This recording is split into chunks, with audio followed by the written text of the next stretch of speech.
Three, two, one. Okay, good evening, everyone. Welcome to the second episode of The Racing Line, where tonight we're going to be discussing the review of the American Grand Prix that just took place this morning out of the Circuit of the Americas, where we saw Marc Marquez take the victory. If you are listening, we thank you very much for doing so. You're able to access the podcast on Spotify now, on Google Podcasts, on Amazon, and it's also going to be recorded and put onto YouTube as well. So if you're somebody that wants to put a face to what you're hearing, you'll also be able to access it starting from this week on YouTube as well. Please subscribe, give us your likes, just so that we can keep building this community, and also share it with your friends as well. That would be really much appreciated. So we're going to kick straight off with Michael giving a brief review of the race. Then we'll have a little bit of a discussion about the key talking points. And then towards the end of the podcast, we'll just do a preview as well of the Turkish GP that's coming up in Formula One next weekend. Take it away, Mike.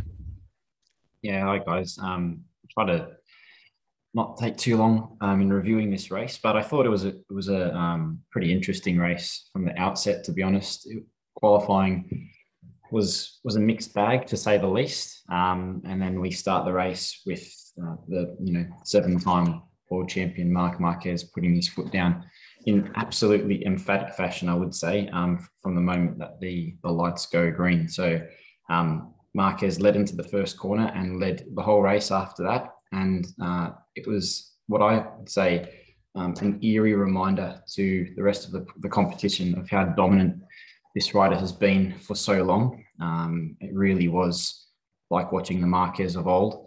And considering that this is his seventh win in eight attempts, in his last 8 attempts at the Circuit of the Americas, it was unsurprising, I would say, in a way, but also really good to see him back at his best and dominating. I can't say too much more about Marquez, but apart from that, he really, they made the point in commentary that he loves anti-clockwise tracks, and COTA would have to be one of the most physically demanding tracks in the calendar year. And again, in commentary, they said that if there were to be 3 tracks that he would most likely return and win at, it would probably be Aragon, Austin, or Austria. So, true to form, he really, really did put his foot down, and won from, like I said, the first corner. Quartararo just did what he needed to do.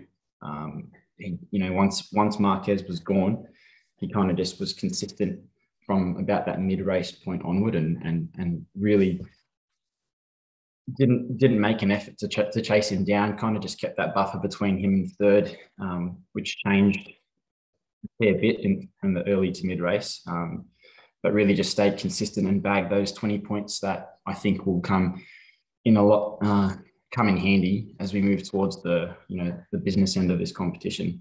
I found Ducati and their you could say strategy or just the way the race panned out for them rather interesting, with Martin really, really showing why I believe he'll probably be a factory rider in the next year or so. I think the way he's come back from that pretty bad injury after the crash earlier in the season has been fantastic, and he clearly has lightning pace on that Pramac. So I think the way he ended the race wasn't ideal. Getting the long lap penalty was unfortunate, because I think he would have had a really good race coming in the fourth, but it was unfortunate to see. I think the fatigue caught up with him at the end, and Bagnaya's class came through as well. So he ran a really good race. Martin, I was really impressed with him. Just unfortunate that he finishes in fourth, in fifth behind Alex Rins. Bagnaia, interesting start to his race as well. He had a pretty ordinary start. If I'm being honest, he didn't start as well as say Jack Miller, but he timed his charge well, and towards the end of the race, you could really see his aggression come through. I think it was really important for Bagnaia to finish on the podium so that he's still in touching distance with Quartararo. Keeps it very interesting moving, like I said, into these last rounds. But yeah, definitely showed his class there late in the race. Suzuki had an interesting race. They started really well, really good off the opening grid. Rins went from, I think it was 7th to 3rd or 4th, just in the first 3 corners. So that was really a really good start for them. But the bike just isn't there with Ducati and Yamaha, and I think that's been obvious all year. They just can't seem to, whether it's the setup or the strategy, they just can't seem to get that right. I think that they're hampering themselves in a lot of these races with their tire their tire selection. I don't really understand why they went with softs on the rear at such a hot track and such a demanding track with so many corners. But it was a better race, I would say, from Suzuki than what I've seen in recent races. That they were consistently towards the top, which was good, but they just didn't have that pace like the Yamahas and the Ducatis, and they really did. I suppose everyone did, but they really got found out on the back straight by that Ducati horsepower. So yeah, strong race from Suzuki, but nothing to write home about, I would say. And Mir was disappointing. Jack Miller, who goes to bat in strongly for. I think he had a really good start to the race. He started really well and then started to fade around the middle. I think that the hard tire at the start, once it warmed up, it allowed him to take put some early pressure on the Suzukis, and then he kind of faded it towards the end. So I don't really know what happened there with Miller, because Bagnaia seemed to get stronger and Miller seemed to get slower. So maybe more will come from that. But yeah, just a disappointing end to his race. And just in general, I think Ducati, like I said, they had that opportunity to really use their pace down the back straight. Didn't really happen because Marquez was already gone. It would have been interesting to see what would have happened with Bagnaia if the race was a little bit longer, but that's just if buts and maybes at this point. I think Quartararo did a great job at nailing down second. And at the end of the day, it leaves the championship in a really nice position, moving into the last couple of races to see exactly who deserves to be the world champion. I think Quartararo is still in the front seat, but Bagnaia is doing enough to keep that pressure on him, and it's going to be pretty interesting to see what happens there. In terms of the track, I think, they mentioned earlier in practice this week, I think it was Mir and Quartararo both mentioned how rough or bumpy the track was. How they just weren't happy with the surface, and it was evident throughout the whole race. You could see the bikes, visibly bouncing along the surface, particularly coming down from the first corner around the second bend, that sweeping right-hander. You could actually see the bikes vibrating, which I haven't seen all year.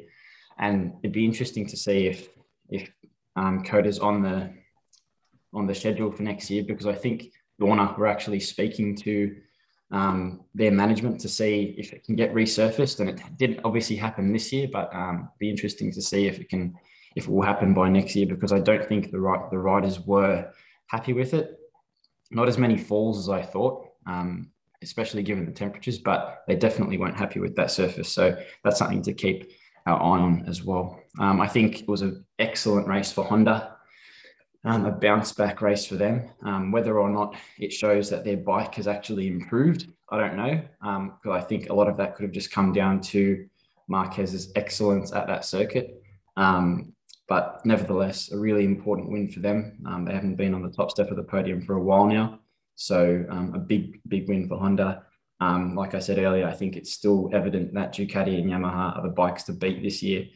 Suzuki just off the pace and I don't think have been there at all this season. And lastly, I just think it was a really good showing for some of the rookies. Bastianini, again, sneaking into a really good position there at the end after a little love tap, you could say, between Mir and Miller. But he was carrying that pace throughout the whole last third of the race, so it was well deserved. But Martin, I think Martin's really putting himself forward to be a factory ride in Ducati. And like I said, it'll be interesting to see what happens there with Miller's seat, especially given he's only on a 1-year contract. I think he may have earned himself another year, but whether or not it proves to be long term will be something to keep our eye on. So yeah, that's the race. Awesome. Thanks for that, Mike. And we'll go straight into the questions that you've got posed, or the questions that you've taken away from the race, Joey. That will hopefully facilitate a discussion. I think a lot of the things that you brought up, Michael, were the keys that most of us would have taken away. So I'll send it over to you, Joe. Well, first, I'd like to piggyback off what Mike just said at the end about it being a great race for Honda. And the first question I'd like to pose is a great race for Honda, or is it a great race for Marquez? Because the rest of the Hondas were nowhere to be seen. And is a great race for Marquez what Honda is looking for? I'll throw that to you because you're always looking at that. Well, I think if we look at the Honda performances on a whole, Alex Marquez was pretty much 12th, 13th the whole race, didn't do a whole lot. Pol Espargaro, 9th, 10th the whole race, didn't really make any inroads. Taka Nakagami looked like he was going to have one of his better races in a long time and went down at the first corner, which was disappointing. I would say that the bike hasn't improved a whole lot, to be perfectly frank, but I just think it's a track that Marquez is always strong at. And if you looked at the lap times he was being able to literally put out from lap 3 all the way through to lap 20, they were all 204s, and it just showed the level of consistency that he was able to show. And to be honest with you, it's a little bit surprising considering how rough the track was and how difficult it was supposed to be to ride, that he was able to be so consistent and also to not show any signs of fatigue, because that's something that we're told that he's still struggling with. So the fact that he was able to manhandle the bike for so long with such consistency is actually a good sign if you are a Marquez fan, because it obviously shows that he's getting a little bit stronger. Yeah, but I would say it definitely wasn't. It doesn't show that Honda's any better in relation to the 2021 bike. But I think it's just a track that he definitely has affinity for. And as Michael said before, Marquez had earmarked 3 races that he really was supposed to perform well at, regardless of his condition. The first one was Sachsenring. He won the race. The second one was Aragon, where he was, fighting with Bagnaia the whole race and just as easily could have won that race. He finished second. And then the third race was Coda, and he won that race as well. So if there were 3 races that they had penciled in for him to perform well, regardless of his circumstances, that would be those 3 tracks there. And, he's taken almost, 73 out of or 60 out of the 75 points from those rounds.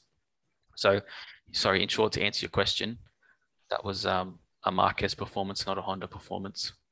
And sorry, go ahead. He looked like a man possessed, like from the start. Took from third position, first corner, gone, and what was it? Quartararo didn't get anywhere close to him. I thought it was awesome. Honestly, he led from the front. It was like I'm an F1 man. It was like watching Lewis Hamilton in 2020. No one could get near him. So, yeah, I thought he was great. It was actually a very Lorenzo-esque ride, to be honest with you. I was going to say that.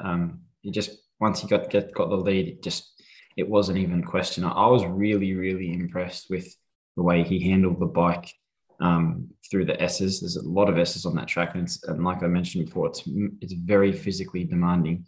And he didn't miss a beat. There wasn't any Marquez saves or little minor slips. It was just pure dominance from that first corner, and no one looked like they were even remotely going to go with him. Quartararo a little bit at the start of the race. He was keeping him in his sights, so to speak. But once it hit that midpoint, it was Marquez from. Has Quartararo ever raced all the way on a GP bike? Yeah, he raced there with Petronas 2 years ago. Remember that Marquez, it would have been his 8th win from 8 if he hadn't slipped out with a 3.5 second lead 2 years ago, handing it to Rin. So He's just been completely dominant there since he's been in MotoGP. Thanks for that, guys. The other thing I sort of was, before I start asking questions, was the whole Miller thing, because I've been thinking about it because, he's my boy, and I was trying to work out what has happened. Joe, yo, just raise your voice a little bit, I reckon, man. Sorry, is that better? Yep. Yeah. So the last thing not the last thing. So as Michael was saying, how Miller had such a good start to that race, and then he faded literally about lap 10, when he got to the back of Jorge Martin. And the only thing I could think of is that because that track has got such long straights and so much braking at the end of those straights, to gain that much ground in the opening part of the race, he would have had to be really outbraking himself to get the position on those 6 riders that he overtook. And I was even, when I rewatched the race this afternoon, one overtake that he did when he took over Brad Binder and Mir together. And he came from so far back, like doing those kind of passes on a track that bumpy and that hot. No matter how hard your tire was, by the time you got halfway through, we've seen it all year that you can't push these tires. Like the MotoGP is becoming a like tire management sport at the moment, and I really think that those effects of that real hard opening stanza of the race affected him at the end.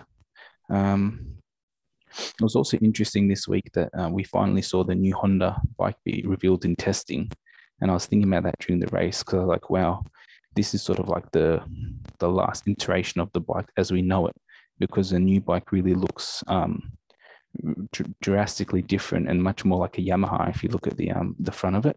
What do you think about that? Just the overall look of that package, Anth, because I know you would have looked at it, and are you excited for it? I don't really care what it looks like aesthetically. I did see the Yamaha, particularly at the front of the bike, where the air vent is. It's very Yamaha-esque. I don't really care what it looks like though. It's going to be strapped in Repsol and Red Bull livery tape anyway, so it's going to look exactly the same like it has for the last 15 years. But I was a little bit more interested in what Marquez was saying about the bike.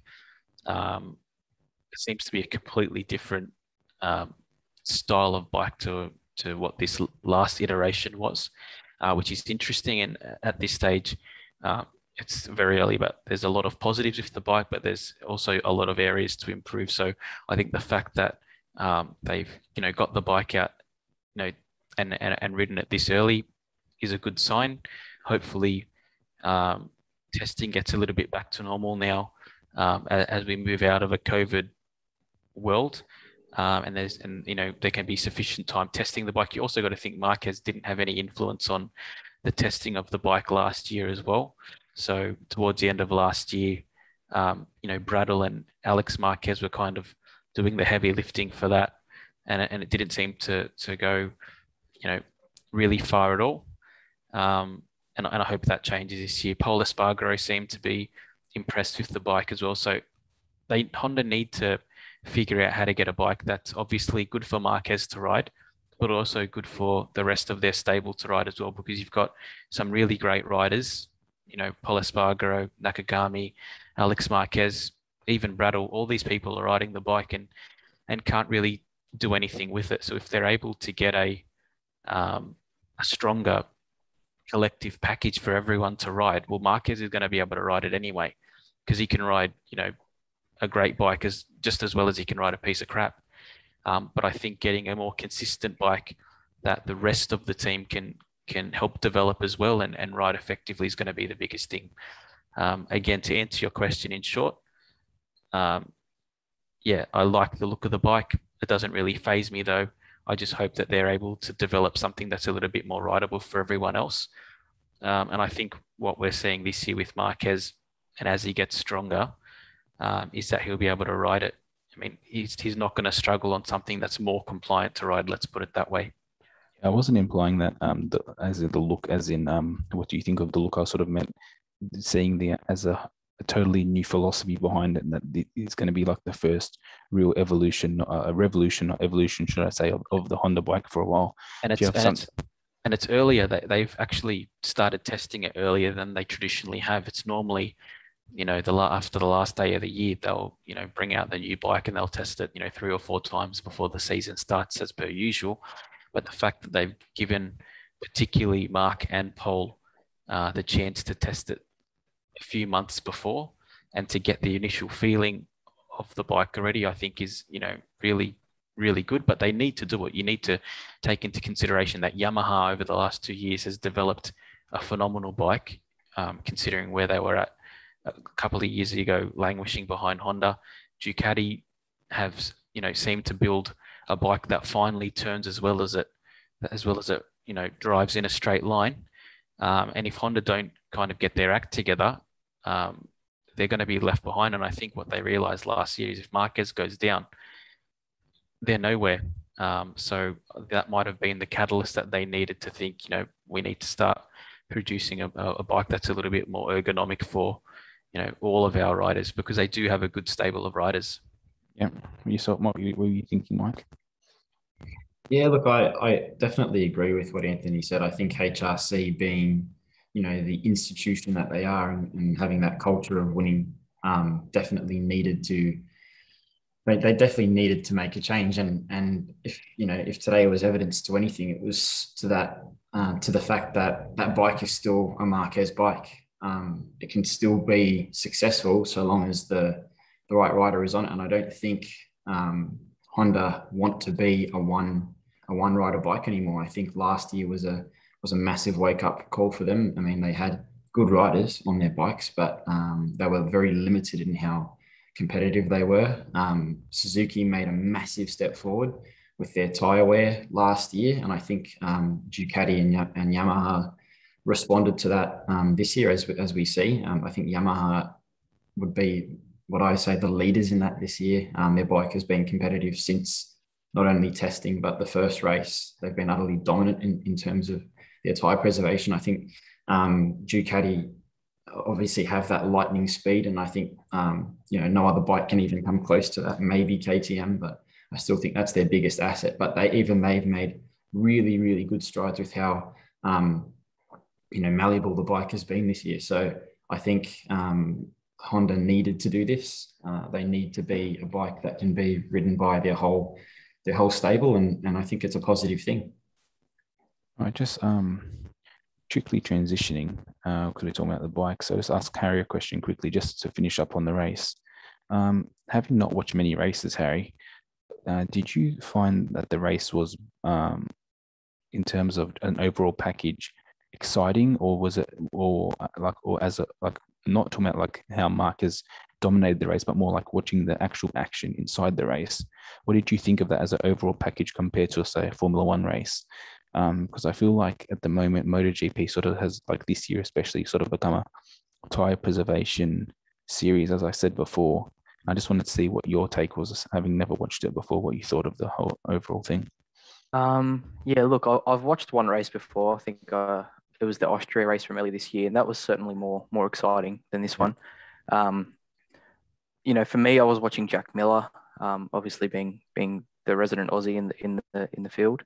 I was really interested to see, like you said, he about the tire preservation. His hard tire, he was on the 2 hard tires when everyone else had mediums and softs. He was able to fire them up really quickly. And then I thought, oh, these will hang on till the end. In Formula One, you get the hards working quickly. You're still going to go longer than a medium or a soft. And they went off. And I think he said at the end of the race that he had to change his riding style to suit the tires, which is, not something that I thought would happen in MotoGP. There were some awesome overtakes. Those guys are crazy. The way they get right next to each other. We saw the Miller and Mears, is it Mir? The incident between them on the last lap. That sort of stuff. Like life and death is so close in MotoGP, whereas at least you got the cabin in Formula One to protect you. So I think from that perspective, it was really, really interesting. The wheel-to-wheel racing is a lot closer, obviously, in MotoGP. The field was a lot more bunched up. I know there was only 20 laps or whatever it was, but by lap 20, you've got Hamilton and Verstappen 10 seconds ahead of the rest of the field. So from that perspective, it was a lot better. But yeah, there was, wasn't as much overtaking as what I thought there'd be. Let's just leave it there. Yeah. I think that we have to be careful, to be honest with this when we take this race into consideration in particular. Firstly, it's a Marquez track. And taking Marquez out of the situation. Taking Marquez out. Well, if you take Marquez out of it, think about it. Quartararo has been up there the whole year. If you take first and second out of it, from third all the way through to seventh, there was changes galore. We saw, as we said earlier, Miller, make a huge charge through the field, and I think he just used up way too much tire early on. Not saying that he shouldn't have done that, because he was obviously starting from 11th, which was nowhere near where he would have expected to start, but he used up too much tire.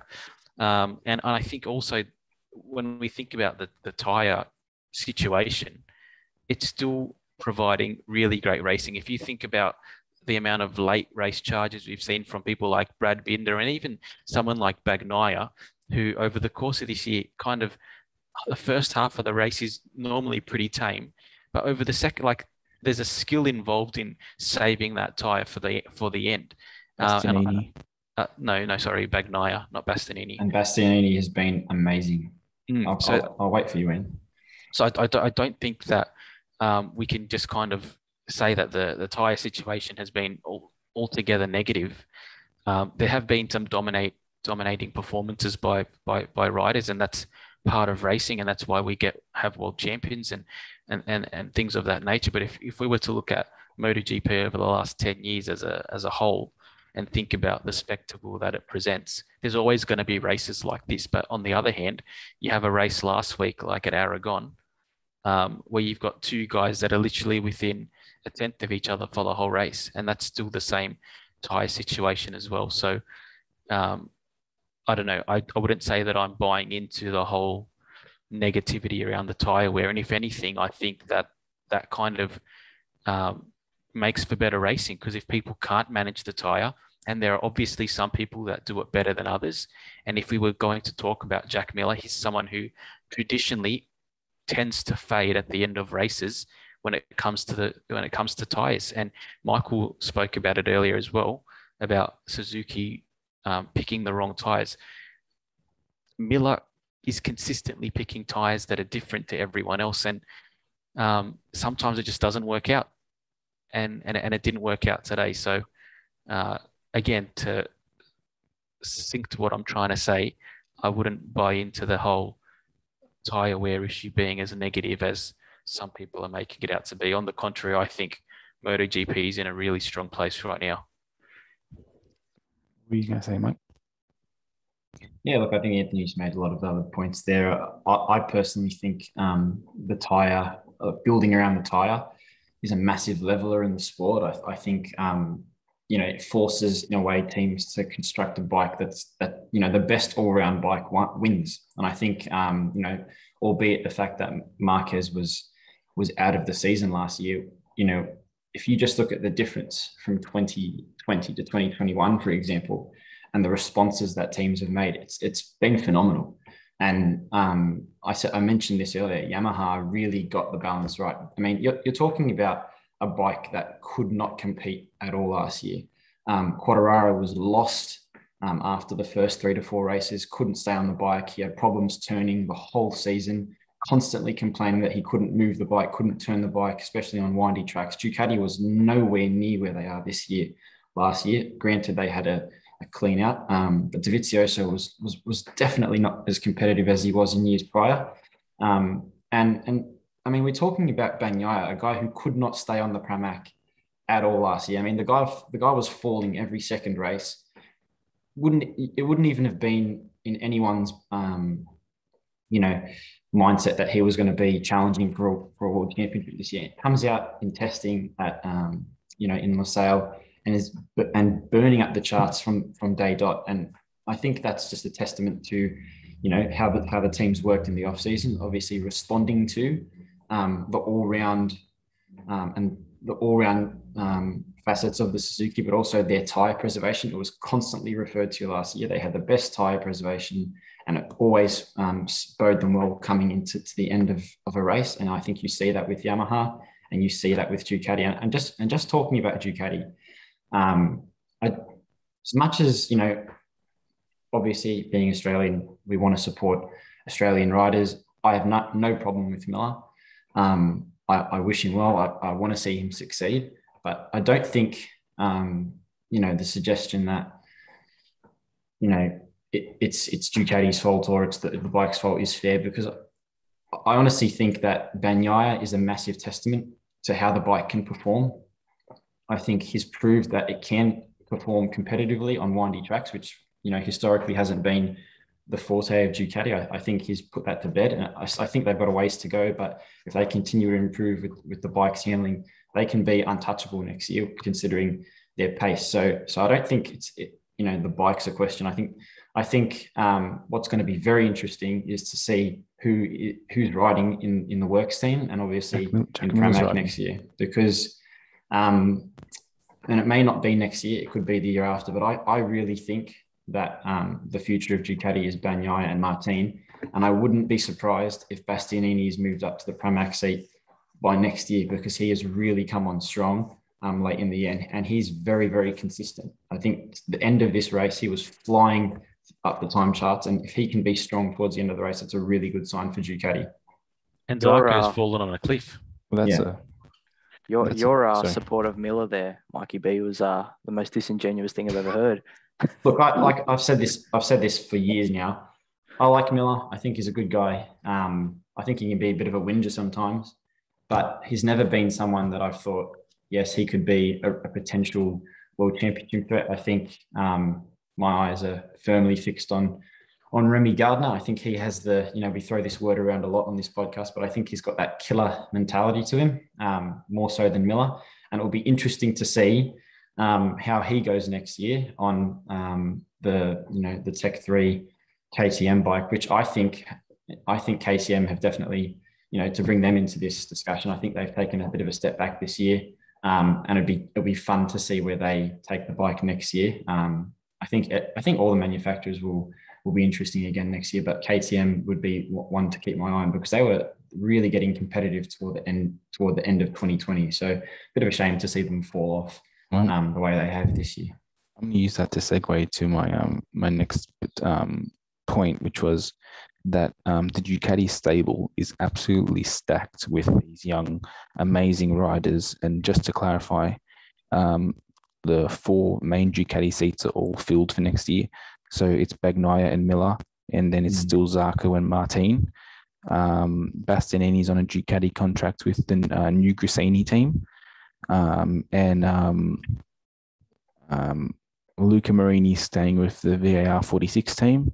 And the young, who's the young Moto2 VAR 46 fella? Ramos, not Ramos. I can't remember. No, Bezecchi. Bezecchi's going into VR 46 next year, and then another one of the younger fellas is coming into Gresini. Gresini's young riders coming in as well. So there's not going to be many changes in the Ducati stable next year. But although 2023 will be very interesting. 2023 is going to be very interesting. But I wanted to say about Bastianini, because he has had probably the best run of form out of any like satellite rider, if we're going to call it that. That I can remember.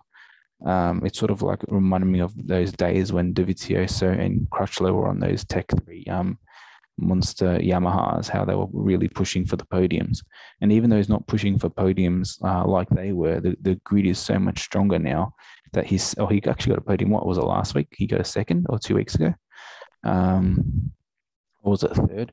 But he's now a Ducati rider, so I'm pretty sure that Ducati is going to have 6 factory bikes next year, 2 for Pramac, 2 for their own team, and 1 in each of those stables. And just looking at it compared to every other manufacturer except maybe KTM, there really is options for probably the strongest like junior academy in the sport. Do you have anything to add on that, F? No, not really a whole lot to add negatively to what you've said. I think that they're stacked. they've literally gone from a team that had one of the older lineups in MotoGP and completely flipping it, and they've got depth to spare, and I think it's a great thing to see, particularly for the sport when you've got 6 factory bikes from a stable like a OEM willing to put that kind of infrastructure in place. It's always going to be great for the sport. Hopefully, it's also good for the teams that are participating, and that's exactly what we want to see. And that's why we love MotoGP, because you've got all these talented riders that all have a chance to actually show what they're capable of. And when you've got someone who's riding on a bike that's 3 years old, and they're having these fantastic charges through the field, making podiums and things like that, it's something that we miss in a lot of other premier prototype categories. So I can't really say anything more about that, but I would like to just briefly touch on KTM and just some considerations that we need to take to obviously be aware of. They lost their number 1 rider last year, who did the vast majority of development for that bike over the previous years, which was Pol Espargaro. And we can argue that he should have won a race or 2 last year. It didn't end up happening. So I think that was a big issue for them. And I think also they were a bit of a victim of their own success, because they did so well last year that they actually lost a lot of their whatever it is, the considerations or the exemptions that they get for new OEMs. So they're playing with they're playing with the big boys now, and we saw this actually with Suzuki as well. When Vinales came in, they did really well. They won a race or 2. They lost those concessions, and it took them a year or so to figure out how to make the most of the package again. And I think they've got the riders to do it. Binder, if you want to talk about someone who's getting better every race, is that guy. His end of race pace is almost ridiculously good. Oliveira, call him rapid. Yeah, some would call him rapid towards the end of the race, but it's almost like clockwork. He's nowhere for half the race, and then towards the end, the tires start working for him. Oliveira has struggled a little bit this year, but we've seen him win races. He was, at the back of the grid at the start at this race, and he managed to pull it up to 11th, which was, pretty good as well. Have they still not won 2 races this year? No, they've only won the one with Binder in the wet. No. Did Oliveira win in Portugal? I'm pretty sure he had a win and a second back to back. Well, they might have already got those 2 wins then. And the last thing that I do want to say is obviously just quickly about Remy Gardner. He has been cruising along for the better part of the year, and if you aren't watching it, the Moto2 Championship right now, this would be the time to lock in, because Raul Fernandez over the last couple of races has been significantly closing the gap in the championship, and it's looking eerily similar to, it might have been 2013, the championship between Scott Redding and Pol Espargaro. So that's kind of what that championship is looking like to me right now. It's a bit of a homage to Pol Espargaro's Moto2 Championship. But if you haven't been watching it, have a watch of Moto2 over the last 3 rounds. Also, just on this point, it's a massive juxtaposition with how sort of that Ducati Academy is coming through. Whereas if they had the problem that Yamaha had this year when they lost one of their main riders, they would have no problem like just filtering their riders up. Whereas you see, same with Honda. Like Honda has got they've got Stefan Bradl, I suppose, who can fill that line. But in terms of young riders coming in, they haven't got anything. But even like when you look at Yamaha, I'm thinking about it. They've brought in probably one of the best riders not to be riding this year in Dovizioso. But even with the whole Morbidelli situation, he's come back from a massive injury. We can tell he hasn't got any confidence, like at all. And Dovizioso has come in on the oldest bike out of their 4-bike stable, and he's been the second highest ranked Yamaha in the race. And even I think this whole idea that the Yamaha is an amazing bike, it is for Quartararo, but they haven't had anyone close to the performances that he's had all year. You know what I mean? Like I'm thinking, could Yamaha have a Marc Marquez Honda situation forming with Quartararo? What do you think? I don't think that would be the case. And my only point against that, so to speak, would be the fact that Quartararo has been on record this year saying since the start of the season, saying that the bike turns way better. Now, look, that could just be his way of saying, look, I'm back in form and my confidence is back. It was completely shot last year, and I think everyone could see that. But I think the way that the Yamahas have performed all season, particularly late in the race, and the late race King Suzuki have been nowhere near them really, is a testament to that. I just based on what you said earlier, with the VR46 Academy, I think it's excellent for the sport, because there was a period there where it was Spanish rider after Spanish rider after Spanish rider, and I think it's good for Italian riders as well. You now see this whole plethora of young, talented Italian riders, and I think that's fantastic for MotoGP, because it just gives that little bit more diversity. Obviously, you'd like to see more British or Australian, South African, and other countries getting involved. I think Australia's got enough for our size. Yeah, but it is good for the sport. It's good for the talent pool. I think, if anything, it validates what the VR46 Academy has been doing for the last 5 to 6 years. It really shows that they are getting good riders. And just to finish on Morbidelli, I think a Morbidelli back at full strength. This is a guy that was dominating on an old bike last year. I think he'll be really good. I think him and Quartararo will be really good heading into 2022 on a further improved Works Yamaha. It's going to be very, very interesting to see what happens there. And just before I finish, back to Bastianini. You've got to remember, this guy is on an old Ducati. This is the bike that could not perform if the bike depended on it last year. I mean, you had riders falling off left, right, and center. It could not turn again. Handling was junk. And he's not on last year's bike.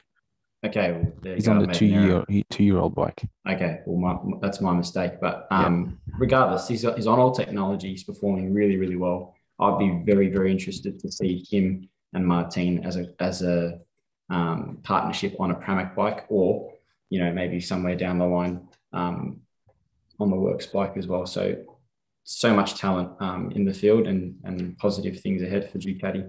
I'm really happy that even though Rossi has been nowhere, well, for the last 2 years really, his brainchild, his VR46 ranch and his riders actually bringing so much to the sport. Michael Laverty is actually starting one of those academies for British Honda, riders as well. For British riders, so that's actually good. Like we're talking about before, to see other ethnicities kind of push their cause in MotoGP. It's good to see that as well. All right, well, I'll use that to segue, but quickly, I'll just ask one more question. We've seen Dovizioso and Morbidelli both signed to Yamaha deals this year. Dovizioso last couple of weeks ago. If Morbidelli hasn't found any form by the end of the year, is there in any realm of possibility could you see Dovi as a second rider for Yamaha? Considering that Yamaha are eerily close to not winning the team's championship this year as it is. No, I think so. I think Dovi's days as a factory rider are done. I think he's probably more than happy to sit there on a satellite bike, albeit at we'll have a top spec bike next year. It's not going to be Petronas next year, isn't it? Because I think it's going to be called With You Racing. Well, there you go. So albeit on a satellite bike, I think he'll be happy there to be out of the limelight to an extent, but also on a competitive machine. So yeah, I personally don't see that here. I mean, the guy is, what is he, 33 now? 34? I think 34. So no, I don't see that happening. I think you'd rather it, to be honest. I think you'd rather be the lead guy of the satellite team with the new technology, as opposed to having to deal with the team and all the efforts that they're putting towards Quartararo as well. And I also just think we need to give Morbidelli a bit of time. Like, this guy is awesome. We haven't seen the best of him this year. Like last year, he was struggling on the older bike as well. He's had the injuries this year, but give him time to rest up, give him time to test the bike. And I wouldn't be surprised if he's taking Quartararo to town a few times next year as well. Like, he is an exceptional rider.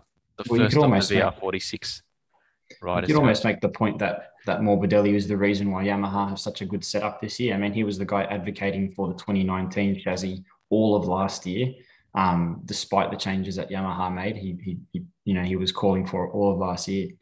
when they went into development at the end of the season, he was saying, we need to take the good things from the 2019 bike and put them in our, and you see the results there. So I'm very interested to see Morbidelli, a healthy Morbidelli, next year, maybe on the bike. I think this year's kind of over for him. And there's obviously the pressure of being on the factory ride, but I'd be very interested to see how he fares next year in 2022. I suppose it's easy to forget that he was the best Yamaha last year. Yeah. And he was one who was taking the fight to me, not Quartararo. All right. So my last question that I've sort of gleaned just thinking about today was the last Yamaha seat is still up for grabs for next year. And there's talking around Darren Binder coming straight from Moto3. There's talk of Jake Dixon coming in from Moto2. Both are having pretty ordinary seasons. I'd say Jake Dixon's is much more ordinary than Binder's, but he has had a career on superbikes before, so he has ridden bigger bikes. Who would you? And then also, there's the whisperings that if Toprak wins the World Superbike season, he could be making a play for that, or not make. They would like him to be put on that Yamaha bike as well, which would be good for the sport. In that, as a Turkish rider in the GP, who would you like to see on that last bike out of the options that are being floated around? Because they've all got just quickly, they've all got different upsides. So if you have Jake Dixon, you finally get that yet another British rider back after Redding and Crutchlow have gone. If you get Toprak, you get a Turkish rider who's also a Yamaha world champion by the way things are going this year. And Darren Binder, I suppose, you get a second South African whose brother's also there. I don't think Darren Binder is ready for MotoGP. Like, to be perfectly honest with you, he hasn't proved anything in Moto3 or Moto2, if we're being brutally honest about his situation. Similar with Dixon. I've got two options. I think Toprak should be their priority, regardless of whether they win World Superbike this year or not. It looks like he is, though. It looks like it, and I would expect him to do so. But regardless of where he finishes in World Superbike, they need him in MotoGP. They've lost Vinales. I don't think they would have expected to be losing him. The Yamaha's loyalty to Rossi for so long has left him in a situation now where he's not competitive and they don't have a strategy or exit plan for him. They've brought back Dovizioso. He's a great racer, but he's coming towards the end as well. They need another young guy. So I think Toprak should be their number one priority. And if they can't get him, or they need to wait another year, then I would be trying to bring someone up from Moto2 who is obviously not coming up at this stage, but has proved themselves. And I would be saying someone like Fabio De Gianantonio. He's riding for Gresini next year. In MotoGP? Yeah, he's on their second bike. That's who I was trying to think of, yeah. Well, there you go. He's going to MotoGP. Even riders like Aaron Canet have shown more promise than these other riders. Aaron Canet has actually had a great season. He's got multiple podiums this year, but they should be picking someone like that who has shown in Moto2 that they're competitive. They can win races. They can get podiums consistently. Even the other Fernandez at Mark BTS. Yeah, Augusto. That's what I would be looking at, but I would be saying I would be going for Toprak 110%. They've got the contingency already with Gerloff, who should be competitive on the World Superbike machinery if they need to move up to him, or move him up to the factory team. But yeah, I don't think they're in a position to leave Toprak in World Superbike for another year if he wins. I would be Ben Spiesing it, to be honest with you. Yeah. All right. Well, I think that ends our MotoGP discussion for the evening. Harry, did you want to start us up on a bit of F1 review before we close up? Our preview, sorry. Yep. So this weekend we're off to Turkey for the second year in a row. It's essentially a new track for the turbo hybrid era. We went there last year. The track was pretty green. I think they only laid it a month or two before the Grand Prix. The drivers were sliding all over the place. I think people like Daniel and Max and all, the top echelon type drivers were really struggling. So we don't know who's quick. We don't know, if it favors a Merc or if it favors a Red Bull. Championship's wide open too between the top two. Last year, just looking at the results, it was Ferrari's best performance of the year. They finished third and fourth. And we know how bad that car was last year. So, Checo Perez second. The Red Bulls were 6th and 7th. So totally flipped upside down last year. So I'm hoping this year the track's a bit more rub it in and we can get some indicative results where the cars are at. Excited to see what McLaren does. Yep.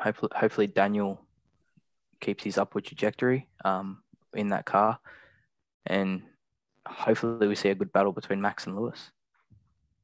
I love this track. I'm so happy that they're going back to Turkey again. Like, personally, this is one of my favorite tracks on the calendar. It's got sections of high speed. It's got sections of massive braking zones. It's got technical sections as well. I think it's good that it's back. I don't know whether it's going to stay in F1 for much longer because of the financials of it, but I'm happy to see it back. I think we were ripped off a little bit last year with how oily the track was still. So hopefully those issues are done with this year. I think we should see a great battle between Mercedes and Red Bull. There's sections that are really good for the low downforce, the high speed cars like the Mercedes. There's also enough technical sections as well that should favor the Red Bull as well. So that should be intriguing. But also the battle between Ferrari and McLaren at this stage. McLaren seems to do well on tracks that are low downforce.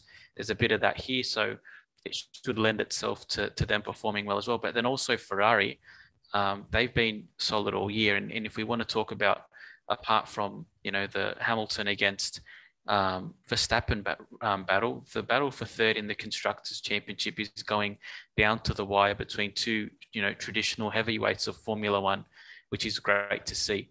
They've kind of both gone through struggles in the last 18 months for Ferrari and closer to 48 months for McLaren. So I think this weekend should be an awesome race. I'm really looking forward to it, to the track, but also to the implications for the championship.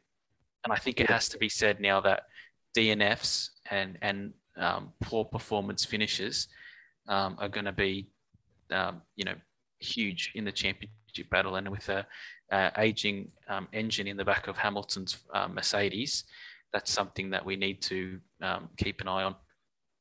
Yeah, 100%. I'm excited to see these cars go around turn 8 at full pelt.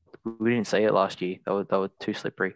But yeah, in terms of Hamilton, I'm going to be interested to see when they take that extra engine, because he's going to have to take it eventually. Bottas is on his 5th. It's going to be really interesting because the rest of the calendar, looking at it on paper, favors Red Bull. So we'll see what they do. I think this week they're going to try and put everything into getting a result here, because they know coming up, it's not favouring them. Particularly particularly taking into consideration the fact that they've just added Losail to the calendar as well. That is a track that's just going to be, full beans for a large majority of it, full beans, and then heavy on the braking zone. So, yeah. Could you see McLaren waiting and looking at their qualifying results before they take the engine, sort of like what Red Bull did? Like, let's see, like how we qualify if we're behind the Red Bulls, and it seems like their track will just bite the bullet, and just because we know we can race up to at least or behind them. Well, they could do it. They did to Bottas last week. And do it after quali for sure. But I don't know if they're going to risk Lewis on a track like this. I think they'll leave it for something else. Definitely. I think they'll keep that engine in the back for as long as they can, and hope Max DNFs and Lewis gets a good result. I think they've already made the mistake, to be honest with you. If I'm being perfectly frank, when they saw Verstappen going to the back of the grid last week, they should have followed suit. To be frank, they wanted to get the best result possible. They would have got a great result anyway, because the car is so dominant at Russia. But they're in a position now where Verstappen doesn't have to take the penalty, and what they've seen, particularly with the McLaren, is that even if they start behind the McLaren, there's no sure chance that they're going to get past that car. So they really should have bitten the bullet with Verstappen last week to obviously just stay on par Whereas I think now the implications of not taking the engine earlier are going to be magnified. Yep. And I think, speaking of the McLaren, I think we've seen none of the cars really on the grid can pass that McLaren in a straight line. So I think McLaren's coming 2022. I'm praying that they're going to be number one on the grid. I think one of the best, if not the best, driver lineups. You look at Ferrari, they're pretty good. Leclerc and Sainz are really strong. We still don't know how well George is going to do next to Lewis next year. He's going to do well, hopefully.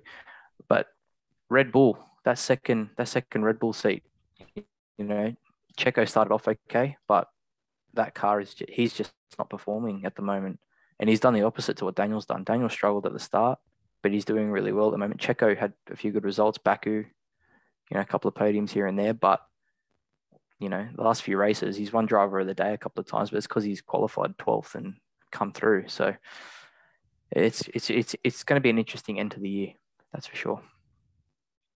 And I think that's where we'll leave it tonight, gents. Thanks for jumping on. Thanks to all of you listeners out there on whatever platform it is that you're listening on. I'll just ask you and beg you again, if you are listening on any of those platforms, particularly YouTube, please give us a subscribe. Please give the video a like. Only if you enjoy it. Yeah, only if you enjoy it. Even if you don't enjoy it, it only takes a second to put a click up anyway. And please share it with other people that you know who might be interested as well. We've got a few interesting things in the pipeline. We've got an interview coming up in the next couple of weeks with a old rival of Mick Schumacher back in his Formula 4 days in Germany. So we'll have a bit of information coming up about that. But thanks so much, gents, for jumping on. Thanks to all the listeners out there for spending the time listening. And we hope you all have a great week and enjoy the Turkish Grand Prix. Thanks very much, guys. Have a good night. Thanks, guys.